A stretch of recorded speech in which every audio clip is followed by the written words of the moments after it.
What I'm going to first of all start with is the science that underlies the basis of climate change and the concerns that we have as we move through this century.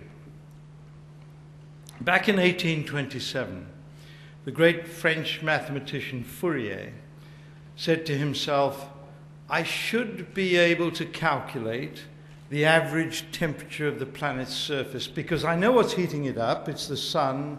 I know what's cooling it down, it's radiation back into space. So all I have to do is say the amount of radiation going back into space is equal to the amount of heat absorbed by the sun. And he knew that the amount of radiation going out was very sensitive to the temperature of a body. If you have a very hot body, you know that you get warm when you stand next to it. And he calculated that the temperature of the Earth should be about -15 to -20 degrees centigrade. Being a smart scientist, he didn't publish at that point. He knew the average was +15, and there was something missing from his calculation, so he put in the Earth's atmosphere, and he then got the right number. But I have to tell you that he had a fudge factor in that calculation, and this is because he didn't know how much of the radiated heat was absorbed by the atmosphere. What he was saying, he called it the greenhouse effect. I think it would have been better if he'd have called it, being a Frenchman, the duvet effect. If you're cold at night, you put a duvet on your bed and you stay warmer. Your radiated heat is absorbed by the duvet and you stay warmer. And our atmosphere does the same thing. So the moon is about where Fourier first calculated, -15 degrees. It hasn't got an atmosphere. But then we discover that most of the atmosphere, the oxygen and the nitrogen, absorbs none of this radiated energy, none whatsoever. It's all absorbed, said Tyndall, making measurements in 1860, British scientist, it's all absorbed by a small component of the atmosphere, parts per million. These slightly larger molecules, carbon dioxide, methane, water vapor, they're what absorb that energy and create the duvet effect, if I may. And so we move forward, 1896, Arrhenius. You'll see that this is a history lesson. Arrhenius, 1896, he says, well, wait a minute, we're burning fossil fuels. So we are changing the level of carbon dioxide in the atmosphere. And he simply did a back-of-the-envelope calculation. What if we should double the amount of carbon dioxide by burning fossil fuels? By the way, fossil fuels are naturally sequestered carbon, and then we discover that we can burn it to create all the energy we need for our massive industrialization process. So we burn the fossil fuel, we change the atmosphere. What would it do if we doubled it? +5 degrees. 1896, that's what Arrhenius estimated. Now I can tell you, that means we understood the physics at that point, because the world's biggest computers, and I arranged this for many scientists to enable them to use these big computers, are now being used to calculate what the temperature change would be if we double the amount of carbon dioxide in the atmosphere. This is now a very pertinent question, because we're going to do it unless we put a halt to the process. And the answer is massive computer power. Yes, all of the skeptic stuff is included. Changes in solar energy, changes in volcanic eruptions and so on. Put that all in and you get 5 degrees ±2. We knew the physics back in 1896 is the basic answer. As a matter of fact, if I asked you, put another duvet on your bed, are you going to get colder, stay the same temperature, or get warmer? I suspect you would all give the right answer. And the same applies. If we double the amount of carbon dioxide, yes, we get warmer.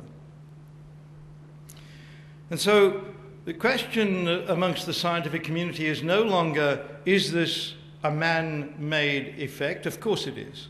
Twofold. One, our use of fossil fuels as a result of what happened up in Manchester a few years ago, the Industrial Revolution, and translating that around the world. We have energized that process through the use of fossil fuels, and our population has multiplied as a result of all the benefits of that. And so we rose from 1.5 billion at the beginning of the last century to 6.7 billion today, and by mid-century 9 billion people, and they all want the energy that will provide us with a standard of living that I perceive around me tonight. And we can't produce it because, not because of a lack of resource, we've got all the coal we need to do that, but because we are going to heat up the planet to the point where it is going to be very difficult to continue with our lifestyle. Why? Because a hotter temperature means rising sea levels. If all the ice on Greenland were to melt, and nothing else, if all the ice in Greenland were to melt alone, sea levels would rise by 7 meters. And we certainly couldn't be sitting here tonight. Is that likely to happen? Well, I was saying 6 years ago, unlikely.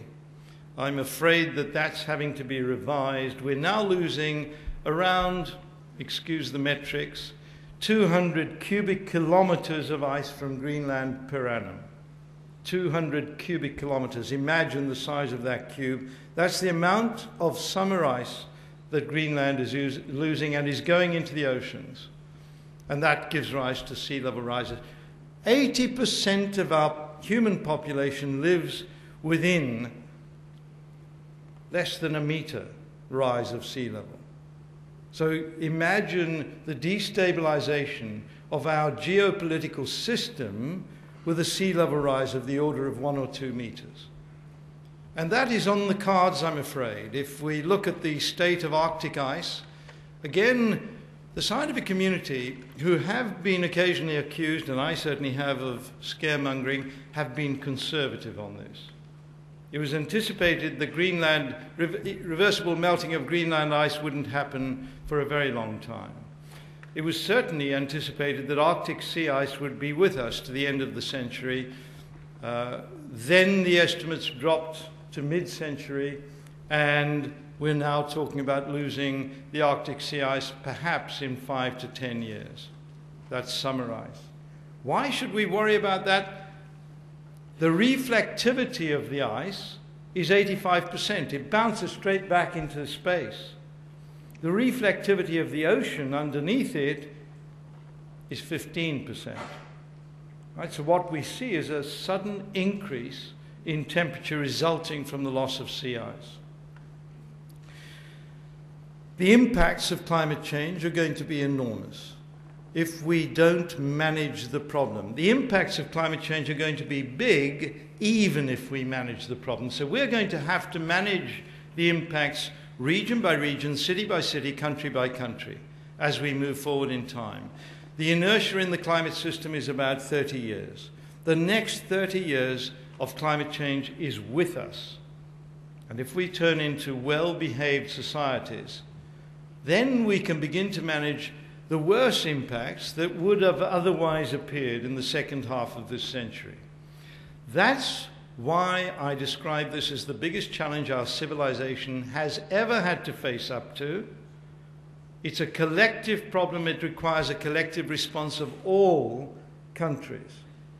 And if we don't manage that, the kind of world we will leave our children and grandchildren will be extremely difficult to sustain.